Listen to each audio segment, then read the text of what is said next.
वचन सुनने, तेरी इच्छा जानने, तेरे संग रहने। आशीष पाने आया हूँ मैं, आशीष पाने आया हूँ मैं। विश्वास करता हूँ मैं, तू ही विश्वस्त पालनहार। विनीत मेरा जीवन कुर्बान, स्वीकार लो प्रभु है मेरे नाथ। विनीत मेरा जीवन कुर्बान, स्वीकार लो प्रभु है मेरे नाथ। अब्बा आया हूँ मैं, मेरे आका यहाँ हूँ मैं।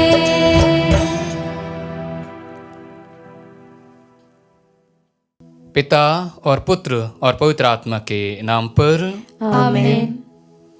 हमारे प्रभु यीशु ख्रिस्त की कृपा, ईश्वर का प्रेम और पवित्र आत्मा का साहचर्य आप सबों को प्राप्त हो और आपकी आत्मा के साथ।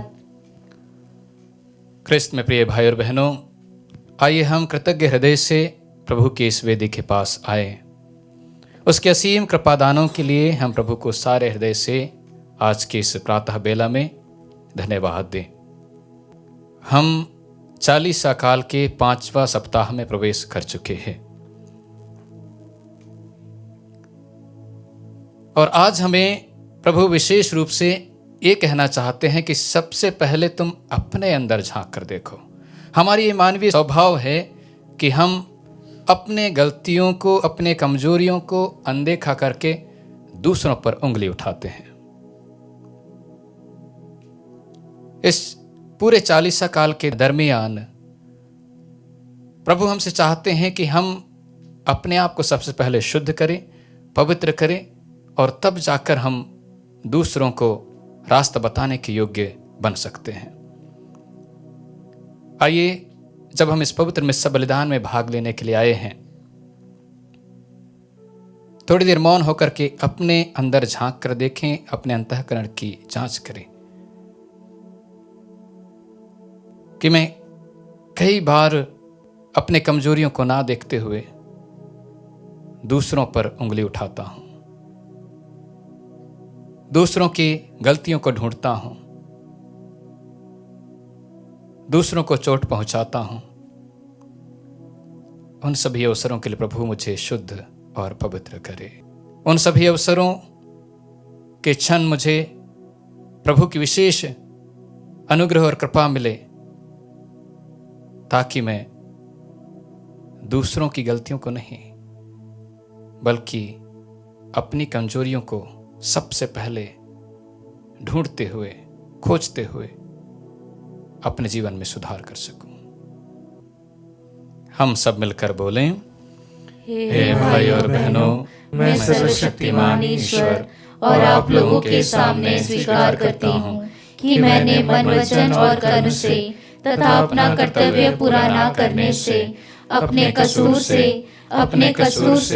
अपने भारी कसूर से घोर पाप किया है।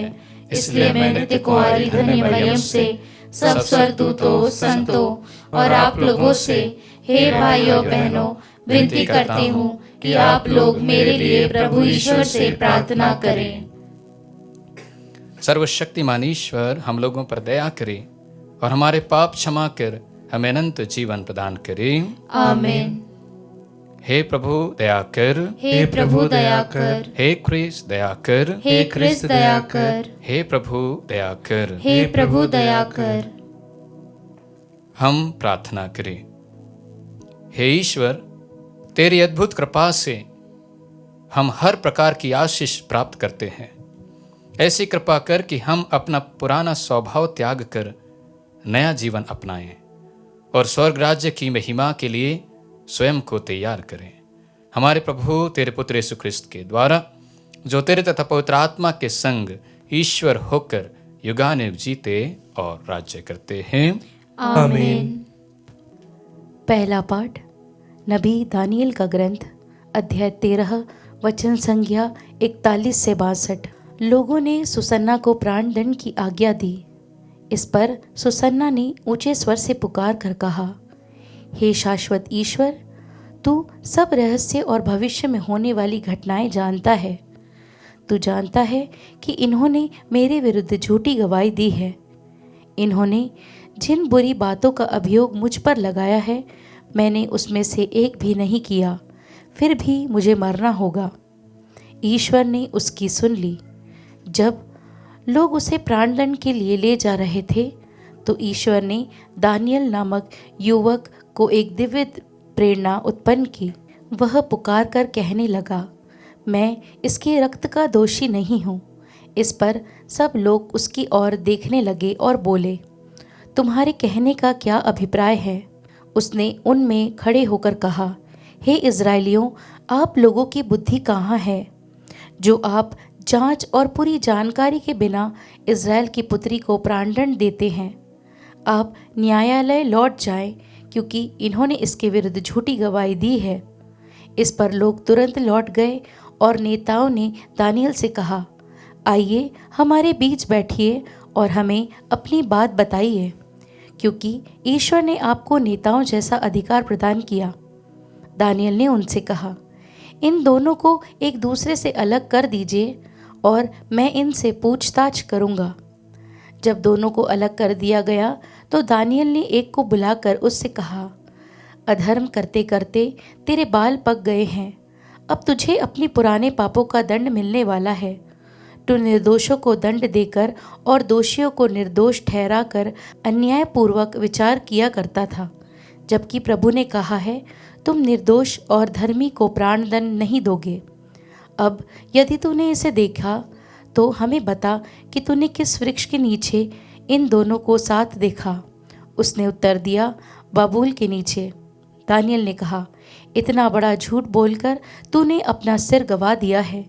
ईश्वर के दूत को ईश्वर से यह संदेश मिल चुका है कि वह तुझे 2 टुकड़े कर दे। दानियल ने उसे ले जाने की आज्ञा दी और दूसरे को बुला भेजा और उससे कहा, तू यूदा का नहीं, कनान की संतान है। सौंदर्य ने तेरा पथभ्रष्ट किया और वासना ने तेरा हृदय दूषित कर दिया। तुम लोग इज़राइल की पुत्रियों के साथ इस प्रकार का व्यवहार करते थे और वे डर के मारे तुम्हारा अनुरोध स्वीकार करती थी। किंतु यह यूदा की पुत्री है, जो तुम्हारे अधर्म के सामने नहीं झुकी है।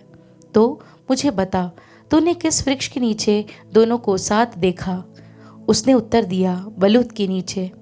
इस पर दानियल ने कहा, तूने भी इतना बड़ा झूठ बोलकर अपना जीवन गंवा दिया है। ईश्वर का दूत हाथ में तलवार लिए प्रतीक्षा कर रहा है।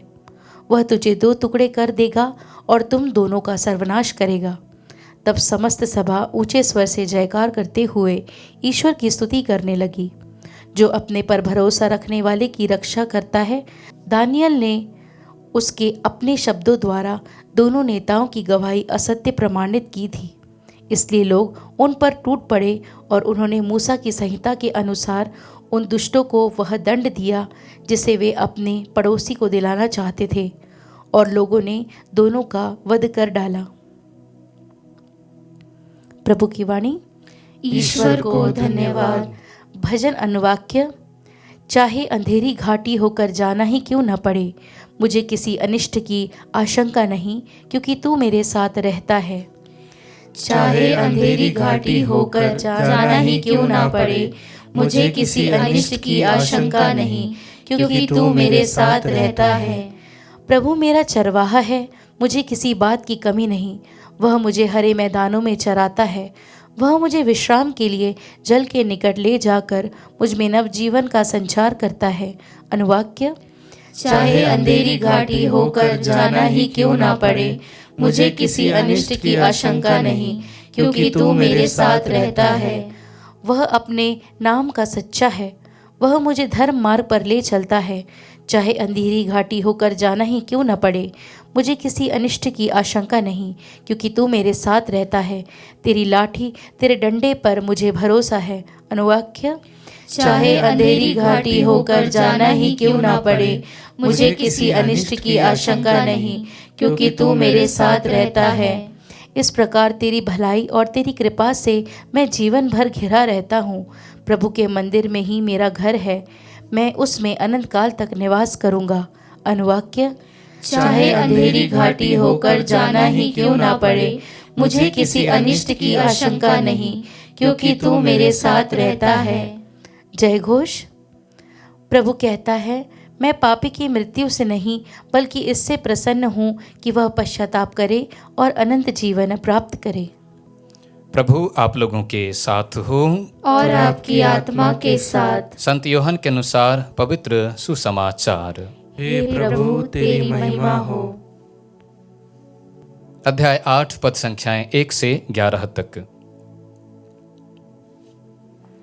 यीशु जैतून पहाड़ चले गए और वह बड़े सवेरे फिर मंदिर आए। सारी जनता उनके पास इकट्ठी हो गई और वह बैठकर लोगों को शिक्षा दे रहे थे। उस समय शास्त्री और फरीसी व्यभिचार में पकड़ी गई एक स्त्री को ले आए और उसे बीच में खड़ा कर उन्होंने यीशु से कहा, गुरुवर, यह स्त्री व्यभिचार करते हुए पकड़ी गई है। संहिता में मूसा ने हमें ऐसी स्त्रियों को पत्थरों से मार डालने का आदेश दिया है। आप इसके विषय में क्या कहते हैं? उन्होंने यीशु की परीक्षा लेते हुए यह कहा, जिससे उन्हें उन पर दोष लगाने का कोई आधार मिल जाए। यीशु झुककर उंगली से भूमि पर लिखते रहे। जब वे उनसे उत्तर देने के लिए आग्रह करते रहे तो यीशु ने सिर उठाकर उनसे कहा, तुम में से जो निष्पाप हो वही सबसे पहले उसे पत्थर मारे। और वह फिर झुककर भूमि पर लिखने लगे। यह सुनकर बड़ों से लेकर छोटों तक सब के सब एक एक करके खिसक गए। यीशु अकेले रह गए और वह स्त्री बीच में खड़ी रही।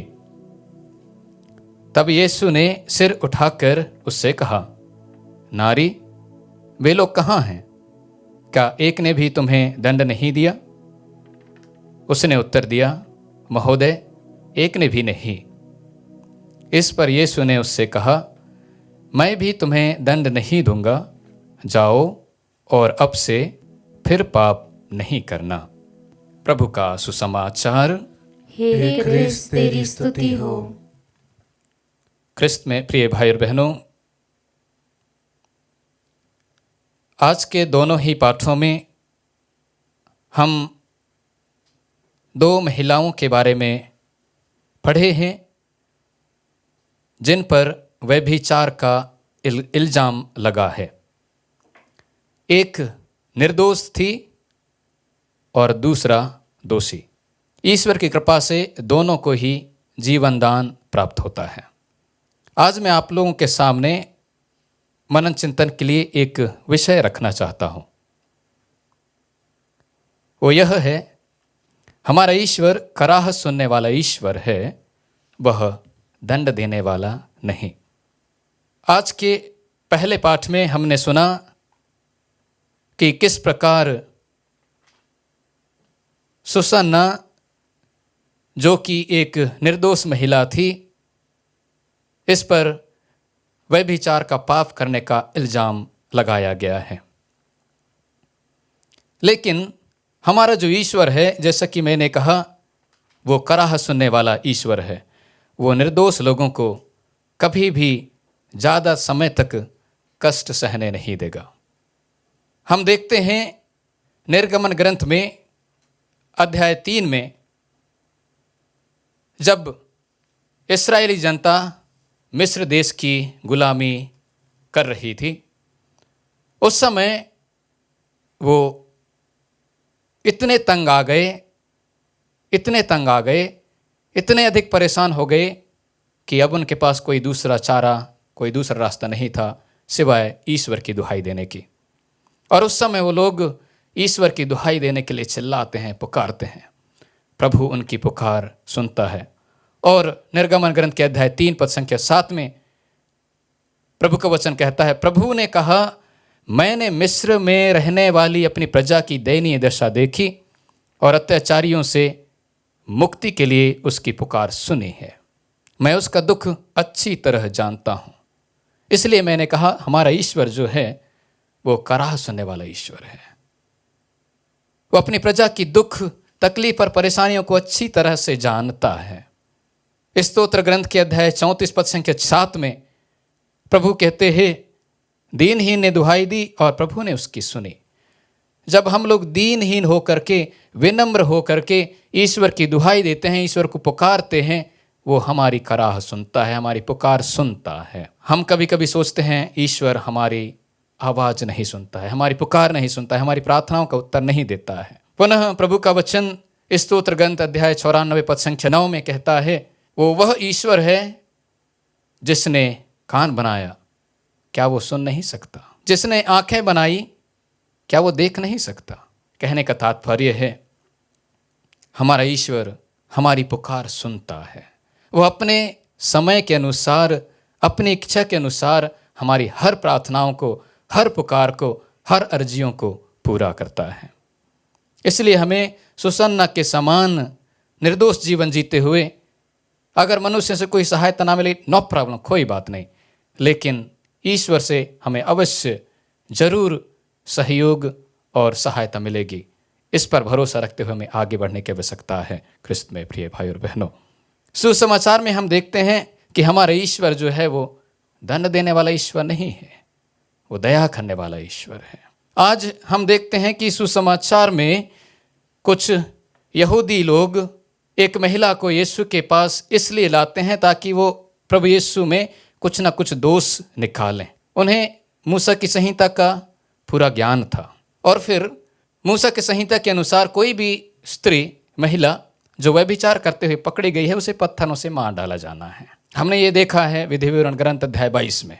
और दूसरी ओर प्रभु यीशु बार बार अपने आप को गरीबों का, पापियों का और निसहाय लोगों का मसीहा मानते थे, समझते थे और बोलते थे।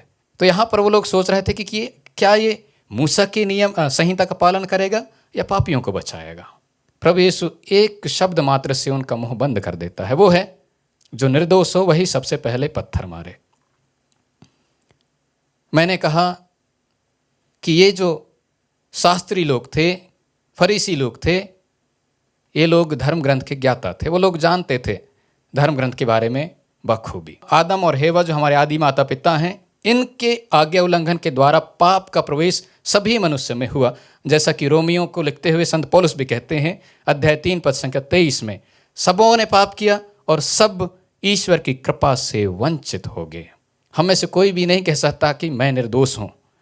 एक इंटरव्यू में सन 2013 में संत पापा फ्रांसिस को उनकी नियुक्ति के बाद एक इंटरव्यूअर उनसे पूछे थे इंटरव्यू के दौरान, आप अपने आप को क्या बोलते हैं, क्या समझते हैं, how do you define your self? तब वो कहता है आई एम अ सिनर, मैं पापी हूँ। And he says this is the biggest definition that I could give. हम जो पुरोहित हैं, हम अपने आप को कभी भी एक निर्दोष व्यक्ति नहीं मान सकते हैं। इसी बात पर जोर देते हुए प्रभु का वचन भी हमें कहता है, हमें समझाता है कि किस प्रकार एक पुरोहित ना केवल अपने लिए बल्कि दूसरों के पापों के लिए पवित्र बलिदान, ख्रिस्त याग अर्पित करता है, चढ़ाता है। इब्रानियों के नाम पत्र अध्याय 5 पद संख्या 3 में प्रभु का वचन कहता है, यही कारण है कि उससे अर्थात एक पुरोहित को, यहाँ पर प्रधान याजक है, ना केवल जनता के लिए बल्कि अपने लिए भी पापों के प्रायश्चित के लिए बलि चढ़ानी पड़ती है। I cannot say I am a sinless man. एक धर्म बहन कभी नहीं कह सकती है कि वो निर्दोष है, उसमें एक गलती भी नहीं है। अगर हम ऐसा कहते हैं तो हम झूठा हैं, क्योंकि पहला यूहन्ना अध्याय 1 पद संख्या 9 में पुनः संत यूहन्ना हमें कहते हैं कि यदि कोई कहता है कि वो निर्दोष है, निष्पाप है, तो अपने आप को धोखा देता है और हमें सच्चाई नहीं है। दूसरी बात, प्रभु यीशु महिला से कहते हैं मैं भी तुम्हें दंड नहीं दूंगा। इसके पहले ये जो परीक्षा लेने वाले थे वो सब के सब धीरे से खिसक लेते हैं। अब केवल प्रभु यीशु और वो महिला वहाँ पर बच जाते हैं। तब वो महिला से प्रभु यीशु कहते हैं मैं भी तुम्हें दंड नहीं दूंगा। इसलिए मैंने कहा हमारा ईश्वर जो है वो दंड देने वाला ईश्वर नहीं है। ये पाप नहीं करने के लिए चेतावनी है।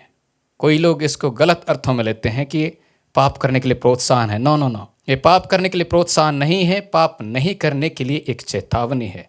प्रवक्ता ग्रंथ के अध्याय 15 पद संख्या 21 में पुनः प्रभु का वचन कहता है, ईश्वर ने किसी को पाप करने की, अधर्म करने की छूट या आदेश नहीं दिया है। क्रिस्त में प्रिय भाई और बहनों, हम आजकल एक संवेदनहीन समाज में रहते हैं।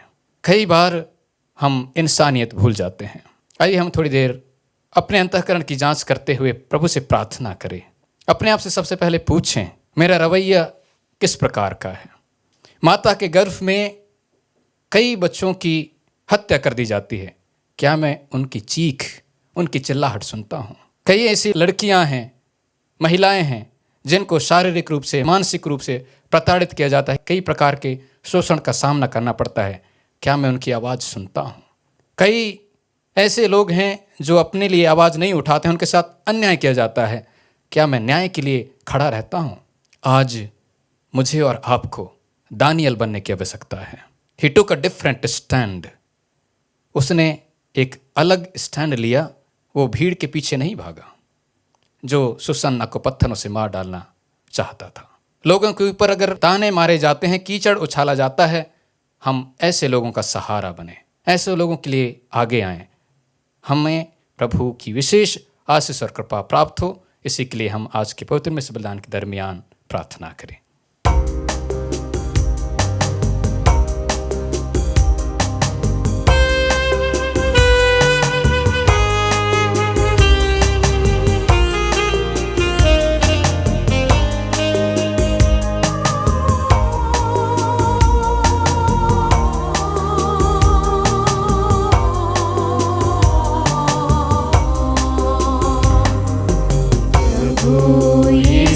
के साथ मिले हम एक देह में, डाक रोटी भेंट लाए प्रभु चरणों में। तन मेरा गेहूं मानो प्रभु प्रेस का जाए, यदि यह प्रसाद पावन रोटी का। प्रभु सेवा में नित तन मेरा घिसता जाए, तब यह जीवन सफल बने और मुक्ति पाए। प्रभु यीशु के साथ मिले हम एक देह में, डाक रोटी भेंट लाए प्रभु चरणों में। प्रिय भाई और बहनों, प्रार्थना कीजिए कि सर्वशक्तिमान पिता ईश्वर मेरा और आप लोगों का यह बलिदान स्वीकार करें। प्रभु अपने नाम की स्तुति तथा महिमा के लिए और हमारे तथा अपने समस्त पवित्र कलीसिया के लाभ के लिए आपके हाथों से यह बलिदान स्वीकार करें। हे प्रभु, हम पवित्र संस्कार का अनुष्ठान करने वाले हैं। ऐसी कृपा कर कि हम आत्मा की पवित्रता द्वारा अपनी शारीरिक तपस्या का फल सहर्ष प्रदर्शित करें। हम यह प्रार्थना करते हैं अपने प्रभु ख्रिस्त के द्वारा, आमीन। प्रभु आप लोगों के साथ हो और आपकी आत्मा के साथ। प्रभु में मन लगाइए। हम प्रभु में मन लगाए हुए हैं। हम अपने प्रभु ईश्वर को धन्यवाद दें। यह उचित और न्याय संगत है। हे प्रभु पवित्र पिता, सर्वशक्तिमान और शाश्वत ईश्वर, यह वास्तवोचित और न्याय संगत है, हमारा कर्तव्य तथा कल्याण है कि हम सदा और सर्वत्र तुझे धन्यवाद दें। तेरे पुत्र की मुक्तिप्रद दुर्भोग द्वारा सारा संसार तेरे प्रताप के अपार सामर्थ्य की घोषणा करने लगा है, क्योंकि क्रूस की अद्भुत शक्ति द्वारा संसार का न्याय हो गया है और क्रूसित ख्रिस्त का सामर्थ्य प्रकट हो गया है। इसलिए हे प्रभु, समस्त स्वर्गदूतों और संतों के साथ हम भी तुझे धन्यवाद देते हुए उल्लासपूर्वक घोषित करते हैं।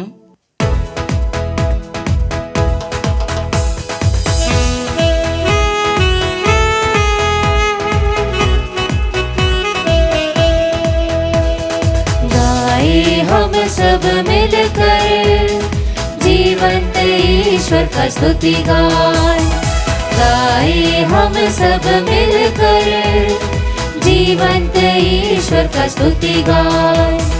पवित्र है परमेश्वर, पवित्र है सर्वशक्तिमान, पवित्र है परमेश्वर, पवित्र है सर्वशक्तिमान, पवित्र है अमर ईश्वर। जय हो तेरी जय हो, जय हो तेरी जय हो, जय हो तेरी जय हो। हे प्रभु, तू वास्तव में पवित्र है, सारी पवित्रता का स्रोत है। हम तुझसे प्रार्थना करते हैं तो इन उपहारों को अपने आत्मा के संस्पर्श से पवित्र कर दे कि ये हमारे प्रभु यीशु ख्रिस्त के शरीर तथा रक्त बन जाए। जब वे स्वेच्छा से मृत्यु के लिए सौंपे गए, उन्होंने रोटी ली, तुझे धन्यवाद दिया और रोटी तोड़कर उसे अपने शिष्यों को देते हुए कहा, तुम सब इसे लो और इसमें से खाओ, क्योंकि यह मेरा शरीर है जो तुम्हारे लिए बलि चढ़ाया जाएगा।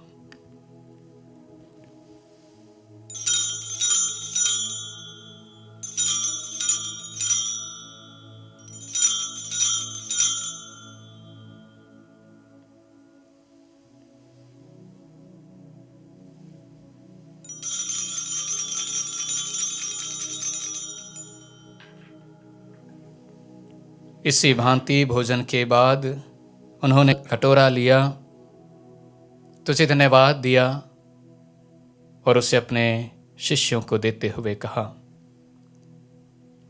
तुम सब इसे लो और इसमें से पियो, क्योंकि यह मेरे रक्त का कटोरा है, नवीन और अनंत व्यवस्थान का रक्त, जो तुम्हारे और बहुतों के पापों की क्षमा के लिए बहाया जाएगा।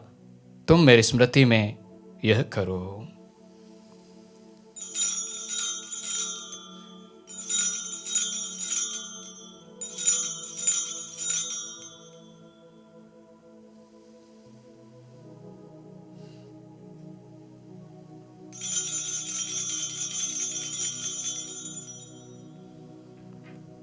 विश्वास का रहस्य। हे प्रभु, हम तेरी मृत्यु तथा पुनरुत्थान की घोषणा तेरे पुनरागमन तक करते रहेंगे। इसलिए हे प्रभु, हम ख्रिस्त की मृत्यु और पुनरुत्थान की स्मृति में तुझे जीवन की रोटी और मुक्ति का कटोरा चढ़ाते हैं।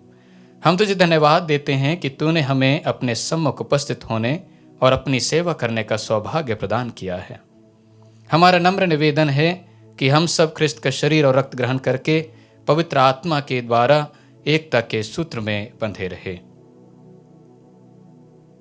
हे प्रभु, हमारे संत पिता लियो, हमारे धर्माध्यक्ष थॉमस और सभी याजकों के साथ विश्व भर में फैली अपनी कलीसिया की सुधि ले तथा इसे प्रेम में सिद्ध बना दे।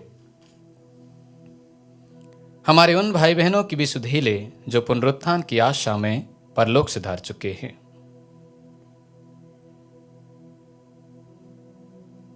उन्हें और सभी मृतकों को अपने दर्शन का सौभाग्य प्रदान कर हम सब पर दया दृष्टि डाल कि हम भी अनंत जीवन के सहभागी बने और ईश्वर की माता धन्य कुमारी मरियम, उनके वर धन्य योसेफ, धन्य प्रेरितों तथा सब संतों के साथ जो युग युग में तेरे प्रति विश्वस्त बने रहे, तेरी स्तुति और महिमा कर सकें तेरे पुत्र यीशु ख्रिस्त के द्वारा।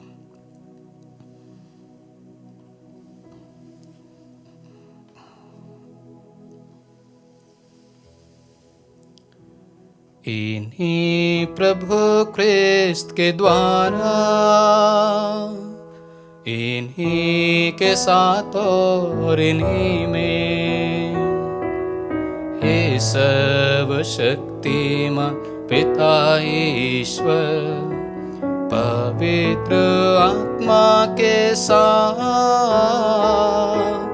सारा गौरव तथा सम्मान युगानुयुग तेरा ही है।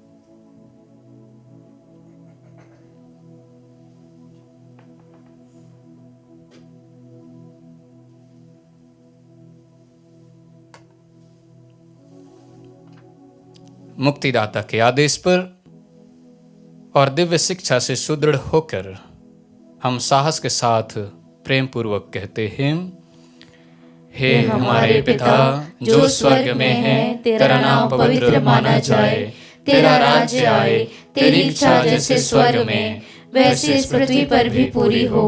हमारा प्रतिदिन का आहार आज हमें दे, और हमारे अपराध में क्षमा कर जैसे हम भी अपने अपराधियों को क्षमा करते हैं, और हमें परीक्षा में ना डाल परंतु बुराई से बचा।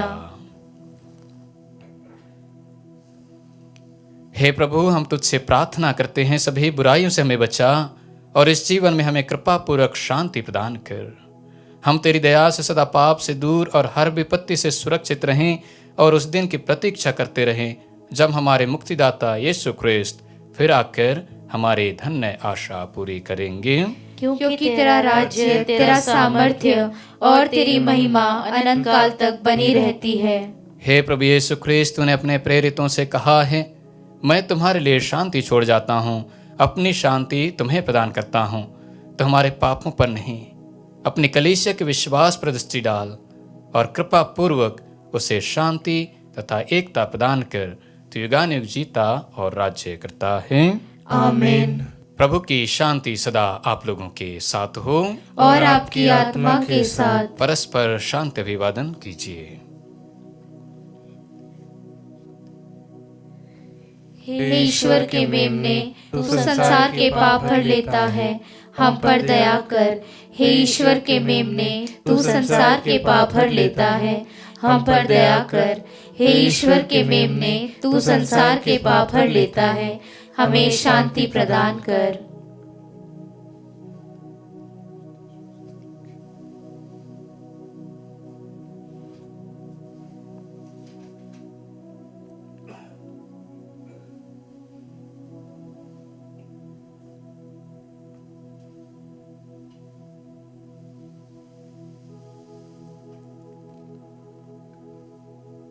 देखिए ईश्वर का मेमना, इन्हें देखिए जो संसार के पाप हर लेते हैं।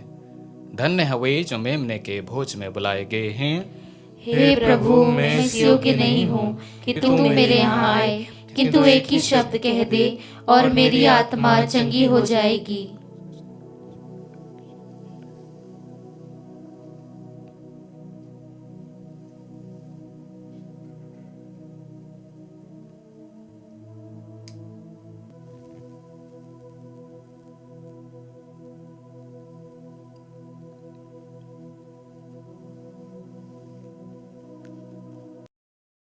हे मेरे प्रभु यीशु, मैं सारे हृदय से विश्वास करती हूँ कि आप पवित्र यूकरिस्ती संस्कार में उपस्थित हैं।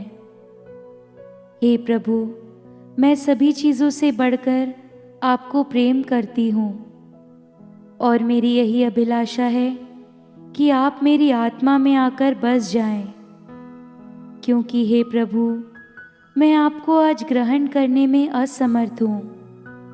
हे प्रभु, आध्यात्मिक रूप से आकर मेरे हृदय में समा जाइए। हे यीशु, मैं आज आप में एक होना चाहती हूँ और आप में समा जाना चाहती हूँ। हे प्रभु, यह कभी ना होने पाए कि मैं आपसे कभी अलग हो जाऊं। आमीन। हम प्रार्थना करें।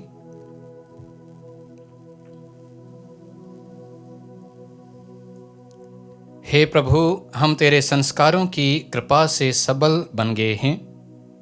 इनके द्वारा हम हर बुराई से शुद्ध होते जाएं और ख्रिस्त का अनुसरण करके शीघ्रता से तेरी ओर अग्रसर होते रहें। हम यह प्रार्थना करते हैं अपने प्रभु ख्रिस्त के द्वारा।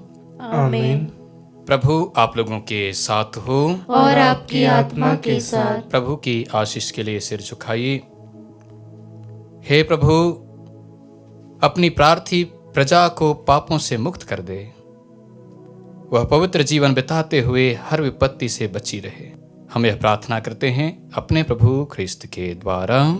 आमीन। सर्वशक्तिमान ईश्वर पिता और पुत्र और पवित्र आत्मा आप सबों को आशीर्वाद प्रदान करें। आमीन। हम सब विदा लें, प्रभु के प्रेम में जीवन बिताएं। ईश्वर को धन्यवाद।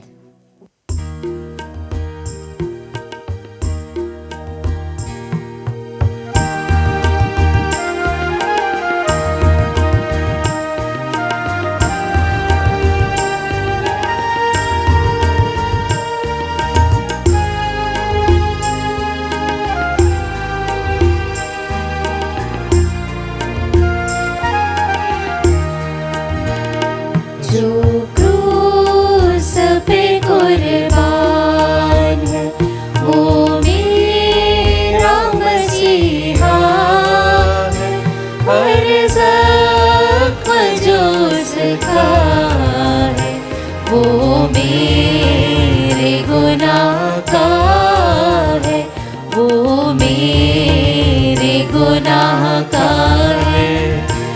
इंसान है वो काबिल और सच्चा खुदा वो है, और सच्चा खुदा वो है। वो प्यार का दरिया है, सच्चाई का रास्ता है, सच्चाई का रास्ता है। जो क्रूस पे कुर्बान है, वो मेरा मसीहा है। हर ज़ख्म जो उसका है, वो मेरे गुनाह का